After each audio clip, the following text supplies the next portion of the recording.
Fala galera, bom, eu pensei em fazer um vídeo hoje sobre um tema que eu acho muito interessante e que eu acho muito legal quando filmes focam nisso, porque são filmes que além de serem de certa forma entretenimento, eles realmente passam um conhecimento legal sobre às vezes uma coisa que você não sabe e acabou se tornando um tema até que bem recorrente em filmes hoje em dia. Então eu resolvi fazer essa lista sobre filmes que tratem sobre o psicológico humano. Então eu espero que vocês gostem e vamos lá!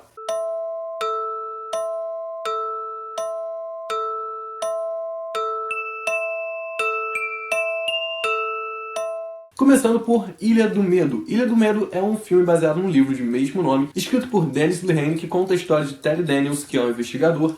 Ele vai até esse hospital psiquiátrico investigar o desaparecimento de um paciente. Ilha do Medo é um filme que eu não tenho como falar sobre os aspectos psicológicos que ele aborda, sem literalmente contar o final do filme.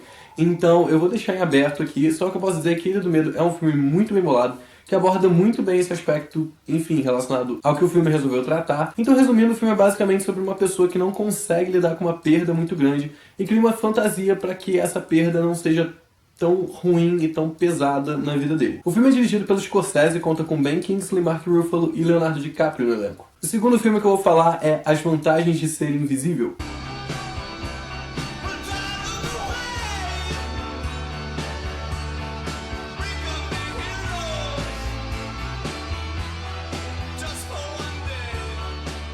As Vantagens de Ser Invisível acabou sendo um pouco taxado de filme adolescente, porque teve o Logan Lerman que estava saindo de Percy Jackson, e teve Emma Watson que estava saindo de Harry Potter, enfim, várias franquias adolescentes que acabaram fazendo com que o filme tivesse um público mais jovem do assistir. Não deixa de ser um filme sobre jovens, porém, As Vantagens de Ser Invisível trata de temas bem além disso. O filme basicamente conta a história de Charlie, que é um garoto muito sozinho, que não tem muitos amigos, e ele vai entrar no ensino médio, que geralmente é a fase mais complicada da vida de um adolescente, onde ele é confrontado por inúmeros padrões, inúmeros grupos, e quer se enquadrar num grupo que não necessariamente ele vai conseguir. Enfim, é uma época de muitas frustrações para todo mundo que passa por ela. E o Charlie, nesse momento, ele acaba conhecendo o Patrick e a Sam, que são dois meio-irmãos, que acabam apresentando ele para algumas outras pessoas e fazendo com que ele se sinta mais parte de algum grupo. Com isso, o Charlie começa a desenvolver um certo relacionamento social maior do que ele tinha. A questão é que durante todo esse processo que o Charlie está passando com essas pessoas e tal, o filme aborda inúmeros temas sobre o psicológico humano que eu acho muito interessante. O filme fala sobre rejeição, o filme fala sobre homossexualidade, o filme fala sobre perda da virgindade, o filme fala sobre abusos sexuais, o filme fala sobre depressão, o filme fala sobre bullying.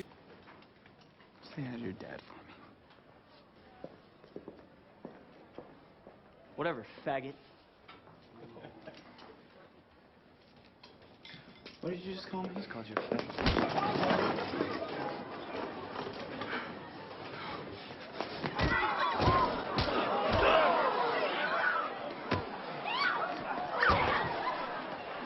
Enfim, todo o lado B da adolescência, que é uma fase em que você é confrontado em inúmeros sentidos e o seu psicológico recebe uma carga muito pesada nessa época. Então o filme ele abordou de forma, eu pelo menos achei bem abrangente, bem leve, todos esses temas que às vezes acabam sendo recorrentes. Logicamente eu não estou falando de abuso sexual, desse tipo de coisa, que não necessariamente é uma coisa recorrente na adolescência de ninguém, mas esses outros temas como bullying, depressão, eles acabam sendo mais presentes na vida dos adolescentes, principalmente na fase que o Charlie estava passando no filme. O terceiro filme que eu vou falar é um dos meus filmes favoritos e que eu obrigo todas as pessoas que eu conheço a assistir, que é Precisamos Falar Sobre Kevin. You enjoying yourself?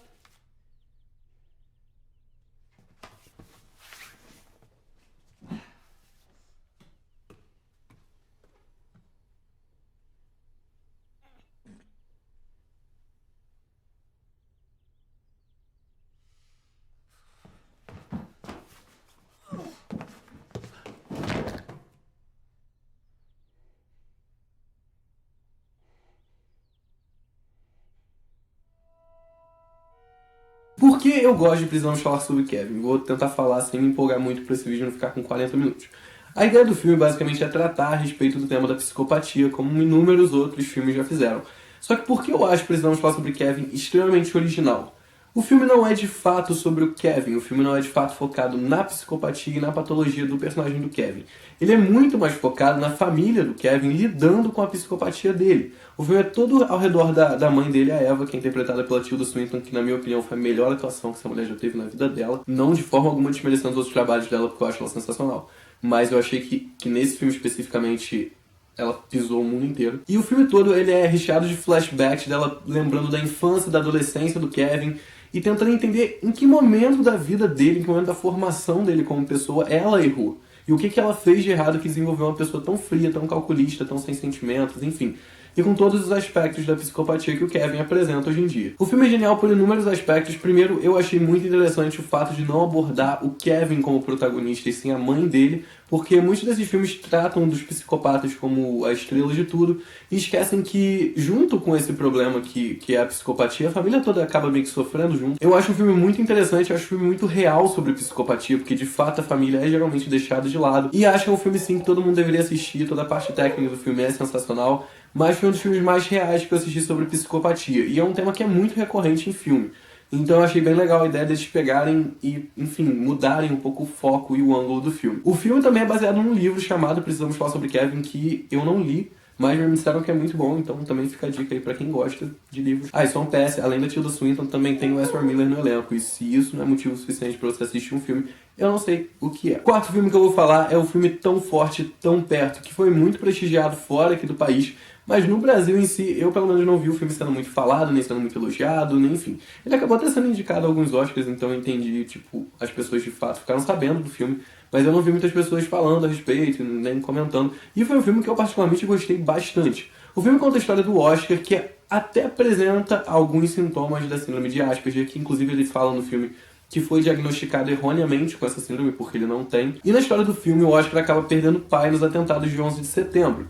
O que abala, obviamente, ele e toda a família dele, porque foi uma tragédia muito grande. E como ele já tinha todo esse comportamento bem peculiar, eu achei que o filme ficou bem interessante. Da parte da mãe dele tentando lidar com ele, porque a mãe não era muito próxima dele, então ela meio que começa a lidar com essa personalidade do filho dela, que é um pouco diferente do que ela esperava, agora que ela não tem mais o marido dela para ajudar. E também o fato dela estar lidando com a perda do marido também disponibiliza tanto tempo no psicológico dela para cuidar da perda do filho, o filho também lidando com a perda do pai. E acontece que no filme ele descobre que tem uma chave escondida em algum lugar que vai conseguir fazer ele abrir, eu não lembro o que era que ele queria abrir, mas enfim, que ia levar ele para mais perto do pai dele, tipo um baú, uma caixa, alguma coisa assim. E ele meio que coloca isso como uma missão da vida dele, e ele se apoia nisso para conseguir, no final, ter como resultado estar mais perto do pai dele, que ele não tem. É um filme absurdamente focado no psicológico humano, tanto na parte das perdas, quanto na parte do Oscar, que tem todos esses problemas de convívio social. Então eu acho um filme muito interessante, é um filme que de forma alguma foca no atentado de 11 de setembro, não é esse o propósito do filme, é um filme que realmente, basicamente, fica ali apoiado nas atuações, e nessa parte que eu falei. Achei as atuações do filme, aliás, sensacionais. O filme tem Sandra Bullock, Tom Hanks e Thomas Horne no elenco. Thomas Horne é o menino que faz o Oscar. Ele não tinha feito muitos filmes antes, eu acho que ele... Aliás, não fez muitas coisas nem depois disso. Mas ele é um ator sensacional e, tipo, basicamente o filme todo gira ao redor dele e ele consegue comandar aquilo ali muito bem. O quinto filme que eu vou estar falando é o filme A Janela Secreta, baseado num livro de Stephen King e protagonizado por Johnny Depp. O filme fez até bastante sucesso, eu acho. Não é muito novo, mas eu lembro que quando saiu as pessoas assistiram bastante esse filme. O filme conta a história de um escritor que depois sofreu um adultério, ele começa a se tornar dissociativo de identidade e esquizofrênico. O filme é de suspense, baseado no Stephen King, que é um escritor de suspense e terror, então obviamente o foco do filme não é a condição psicológica do escritor. No sentido que eu falo das cenas, as cenas são muito mais focadas em suspense, enfim, dar susto, esse tipo de coisa, do que de fato tratar do psicológico do escritor. Porém, foi um filme muito elogiado porque todos os aspectos que eles mostram das duas condições que ele sofre são muito coerentes com a realidade. Então o filme, na verdade, apesar de ter um foco mais no suspense, ele é um filme muito detalhado e muito preciso em relação às condições psicológicas que ele está sofrendo. Por último, vou estar falando do filme Garota Interrompida, considerado meio que um clássico cult. Eu acredito que bastante gente que está vendo esse vídeo já tenha assistido. Se você não viu, assiste, é um filme muito legal. Ele conta a história de Susanna Kensey, que acaba sendo diagnosticada com transtorno de personalidade borderline e também já tinha tentado suicídio. Enfim, ela é mandada para um hospital psiquiátrico, onde ela conhece várias outras pessoas com inúmeras condições diferentes. Um dos principais questionamentos que o filme levantou foi em relação ao fato dela ser tratada sem que fosse passado para ela precisamente a condição dela. Isso é uma coisa que várias pessoas da área de psicologia e psiquiatria não apoiam. Eles acreditam que você tem que deixar bem claro para o paciente o que está acontecendo com ele, para que ele possa ajudar psicologicamente no tratamento e ele saiba o tratamento que ele está sofrendo. Então ele não tome remédio sem saber para que ele está tomando e ele nem faça consulta sem saber por que ele está fazendo. É extremamente importante que o paciente saiba o que ele está tratando e o que ele tem. No filme não só ela não é muito bem informada do que está acontecendo, como o terapeuta dela também diz para ela que ela está fazendo mal a toda a família dela. O que faz com que tudo se agrave ainda mais no psicológico dela e ela chega até a ter alguns pensamentos psicóticos, como o fato dela dizer que quando ela tentou suicídio, ela sentia que as mãos dela estavam sem ossos e coisas do tipo. O filme também trata de temas como psicopatia e inúmeras outras patologias. Lisa, stop it. Stop what? You fucking peek. Look at this. Go ahead. Go ahead. That's enough. Take one fucking step and I'll jam this in my aorta. Go ahead. Go ahead. Stop it. Lisa, your aorta is in your chest. Good to know. E tem os elencos mais sensacionais que eu já vi reunidos no cinema. O filme tem Whoopi Goldberg, Jared Leto, tem Brittany Murphy, Angelina Jolie, Winona Ryder. Enfim, o filme é muito bom. Eu achei um filme, apesar de ser um filme com tema pesado, é um filme bem divertido de assistir. E eu aconselho demais vocês que ainda não assistiram Garota Interrompida, pelo amor de Deus, assiste. Mas é isso, espero que vocês tenham gostado. Eu sei que tiveram alguns filmes que eu não falei, filmes como Cisne Negro, que também, enfim, tem uma parte psicológica muito grande. Mas eram filmes que eu achei que iam levar tempo demais pra eu falar a respeito deles, pra fazer um vídeo em que eu falasse de outros filmes também. Então eu resolvi falar só desses aqui que eu escolhi, que eram filmes que eu conseguia falar de uma forma mais breve. Mas não esqueçam de deixar aqui embaixo, caso vocês lembrem de outros filmes que falem sobre psicologia ou que falem sobre o psicológico humano e que foram muito bons. Deixa aqui nas sugestões que eu vou estar lendo, outras pessoas podem estar lendo e assistindo também. Se é a sua primeira vez no canal, seja muito bem-vindo. Não esquece de se inscrever no canal, dar like no vídeo se você gostou. Eu vou estar deixando aqui embaixo também meu Twitter e meu Facebook. Depois dá uma olhada lá também, que é melhor para vocês ficarem sabendo das próximas atualizações, enfim, poderem mandar mensagem. E é isso, espero que vocês tenham gostado e até o próximo vídeo.